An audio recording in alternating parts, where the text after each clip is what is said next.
Hello, lovely, beautiful people of the internet, my fellow humans, my family.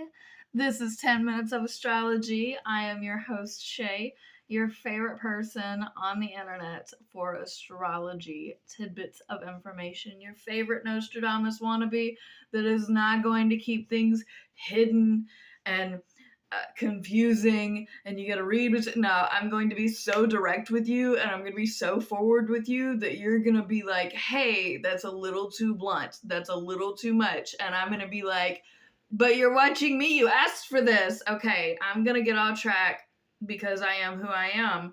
Thank you so much for watching. Press all the buttons, check my housekeeping in the comments. We're gonna get started with Venus in Taurus in 2028. So first, I like to talk about what Venus is, love and relationships. I do a lot of surface keywords so that it's easier to keep up with because I only have 10 minutes. Then, Taurus is in mainstream astrology the ruler of Venus. A pet peeve of mine is no, it's not, but that's just me. Venus in Taurus is comfortable. It is so comfortable that it don't like going nowhere. It just wants to be surrounded by family, surrounded by food. Just, Thanksgiving is the Taurus holiday, even though it is not Taurus time. But yes, they are the bull of the zodiac, and this bull during this time period is, you're gonna hear the that when they get really mad and they breathe through their nose, at least in cartoons, that's in my mind. But yeah, moving on. The first alignment that Venus in Taurus makes is a conjunction to Chiron in Taurus, which is now finally at 1 degree. So we are just learning how we are relating to our values, how we're relating to our environment, how we're healing through those things, how we're helping other people heal through those things. This is probably a good time to be gardening, to be in nature. Taurus, well, Venus too, but Taurus absolutely loves nature stuff, nature walks, anything outdoorsy. I always, when I think of Taurus, I either think that they're military personnel or they're like groundskeepers or they're the people that just know their way around a forest and are guides, a lot of travel guides and stuff.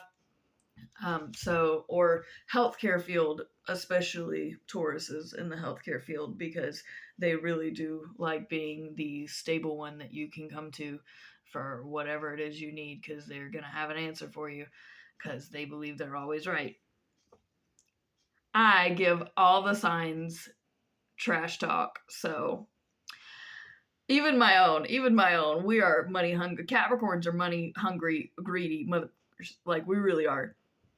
But so then our next alignment is a semi-sextile to Neptune in Aries at approximately 5 degrees.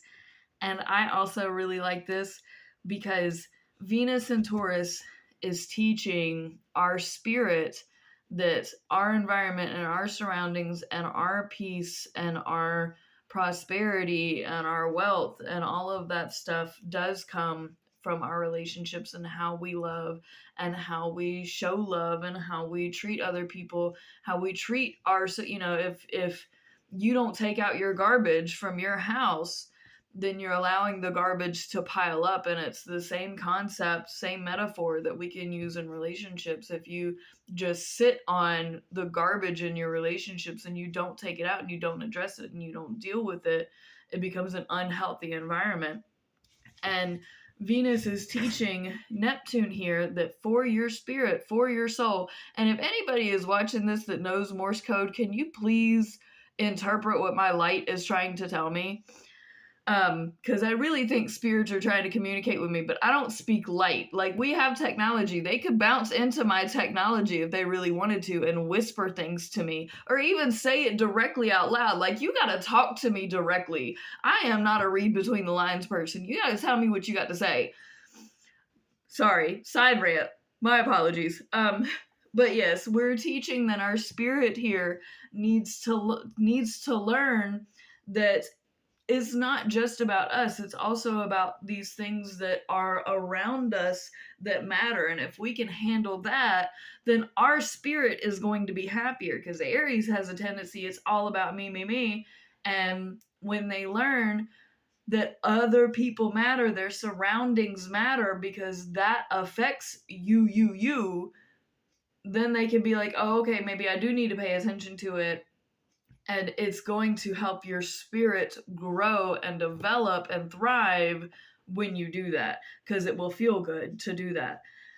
A semi-sextile as well here to Uranus and Gemini at 6 degrees. Also remember here that Scorpios especially are, if you have anything in Scorpio between this 5, 6, 7 degrees, 4 degrees, anything around there, that you are going to be experiencing a yacht at this time. I'm not going to go into detail about that, but if you do have something there and you want me to explain to you what's going on, you should definitely book a reading with me, at least a free one. I do a lot of paid readings, but hardly anybody reaches out to me about free readings, which I mean is great. I need the money. But I do offer free 10-minute readings so long as I can post it on the internet. But yeah, we have a semi-sextile here to Uranus in Gemini at 6 degrees, which is teaching Venus that, hey, we're going to have random, crazy, chaotic, creative stuff come up. And don't let that affect your relationships, by the way. You just keep doing we're going to do all of the crazy stuff, and crazy random stuff is going to happen in your relationships. And you just got, this is when Taurus has got to bob and weave. And you got to be really flexible, and you got to be really good at being able to, because this is air. So you have to be able to move. And I know Taurus just likes to sit in the wind and just let it come on them. And they're not trying to move around all of this. But you got to kind of have to, because that's what Uranus is teaching, is stay on your toes. Hey, Taurus, I know you're a big bull and bulls don't dance like that, but stay on your toes. Because, this is just going to be some crazy left happening. And are you prepared for it? We have a square then, because no, we were not prepared for it. We have a square then to Pluto in Aquarius at 8 degrees, which is, okay. So this collective change, this change in the friend groups, this change in our relationships, these things that we thought were stable aren't stable, things that we thought we understood, we don't understand. Just not only has the curveball been thrown, but now we're stuck on the curveball that's changing. The curveball is changing into, name something random, a bubble, I don't know. Because we have Aquarius here, which we don't understand the method to the madness. And Aquarius and Taurus, usually they can kind of go, Aquarius is just weird enough to not really be bothered by the earthboundness of Taurus that just stays put and, is fixed, and because it's a fixed sign. Aquarius is also a fixed sign, which is why but anyway, both of those have their own rigidity. Taurus is just amused by the weirdness. So long as the weirdness doesn't affect them directly, they're just amused by it. And Aquarius is bothered by Taurus not being movable, but they're such unbothered people that it doesn't actually bother them. So usually they can just go around each other so long as they're not affecting each other directly. And but if it is affecting each other directly, then we have problems, because the weirdness is going to bother Taurus to the point of anger, and the fixedness is going to mentally bother Aquarius, because really you can't think outside of the box. So the square here is all of the changes for the sake of changes, just on top of changes, Pluto and Aquarius, is bothering Venus and Taurus, that just wants to have a stable life, just wants to have a stable home, just wants to have stability, just wants stability. And Pluto and Aquarius is not that. And so we have the clash here of, we just want stability and everything is unstable. That's life though. Like Taurus, I'm sorry, this is life. Things will change and happen. stay on your toes. You have to learn to stay on your toes. Nothing is this going to be the same forever. It's just not. It never will be. And you can't expect it to. And Pluto and Aquarius, and especially Aquarius people, please quit changing up. Please quit the craziness. This is a lot of like, I'm giving Tauruses some grace here because this is a lot of crazy chaos change. So like, give them grace to adjust, because people can't just move constant. That's a lot. People need rest. People are tired. So like, all the change, give some grace to the people that need time to catch up, and the people that need time to catch up, you're gonna have to do it a little bit faster. We have a semi-square next, because I just have the cheeriest astrology report every time you see me, don't you? We have a semi-square next. Venus is going to be at 14 degrees. Mars is going to be on Pisces at 29 degrees. And this semi-square is going to last pretty much through the duration of the rest of this reading that I'm doing here. So just keep in the back of your head that my predictions on this is going to be a continual, because this goes through like 6 degrees, I believe, and Venus will be like at 21 degrees. Like, it's gonna hang on to this semi-square for a while. So semi-squares usually you don't feel for a long period of time, unless it's an alignment like this where they continue moving together at these same degree marks. So this semi-square is usually a very minor irritating aspect, but this minor irritation is going to become a constant irritation for the next at least week or two, maybe longer. And this here is your relationships that are trying to be stable. So Mars during this time, yes, it's in Pisces and it starts this semi-square in Pisces, but then it goes into Aries and continues the semi-square in Aries. So it's good that Mars in Pisces here is at 29 degrees, because at least our actions here are like totally understood completely. Everything we get it on every level. So that's fantastic. The semi-square is our relationships don't understand our actions at this deep of a level. And then Mars goes into Aries where it's at home. Venus and Taurus is still at home. So these are good things, but this is at a semi-square degree. So now we've got a semi-square to Mars in Aries, which is actively, no, I'm comfortable here.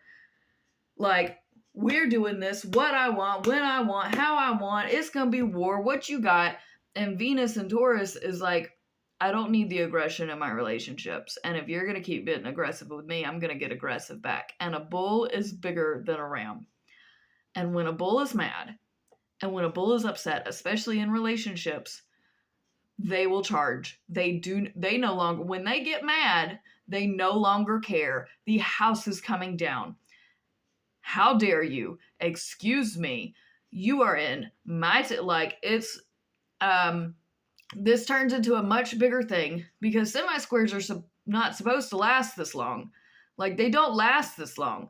So this gets very angry and very aggressive very quickly, especially after Mars goes into Aries, and it's going to spiral. So I'm sorry that I don't have cheerier news. I'm going to move on to the next alignment, since I'm already 14 minutes into this video, and talk about Venus in Taurus trine Jupiter in Virgo.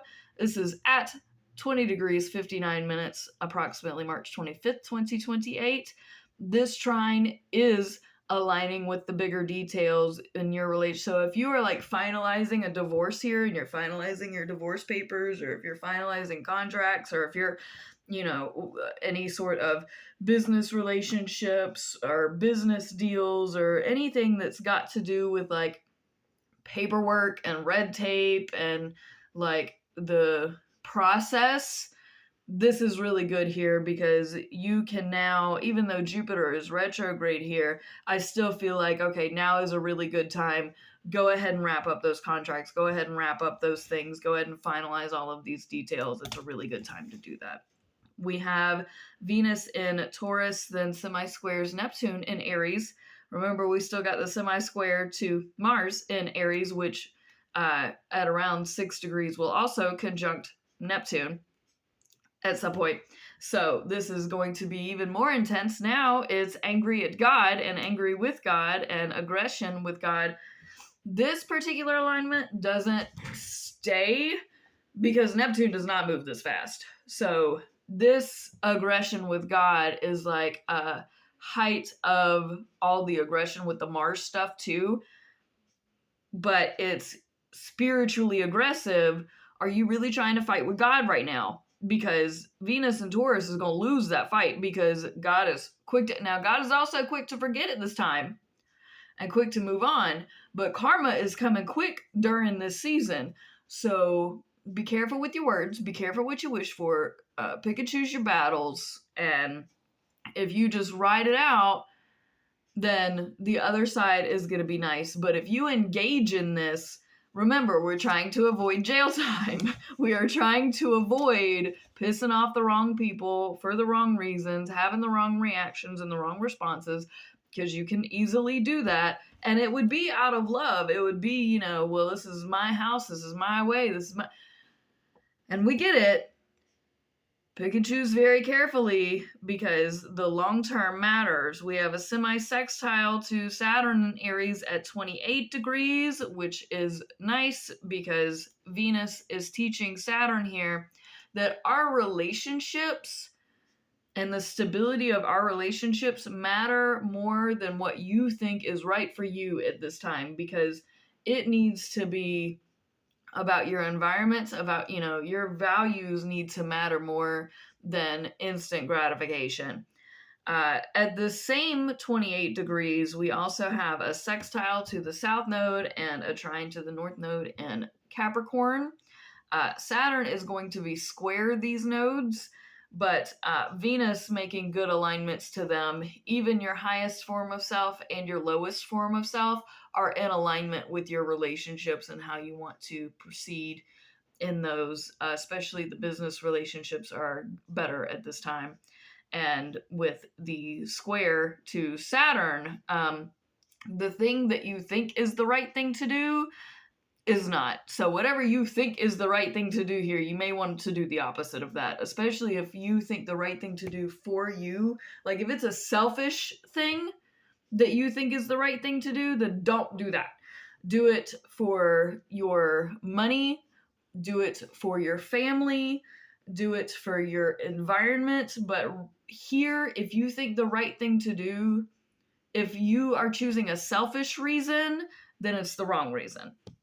Then Venus goes into Gemini approximately April 4th, 2028. Thank you so much for watching. Book a reading with me. It's free for 10 minutes if you allow me to post it on the internet. Peace out, fam. Much love. Press the buttons! Press the buttons. Okay, bye.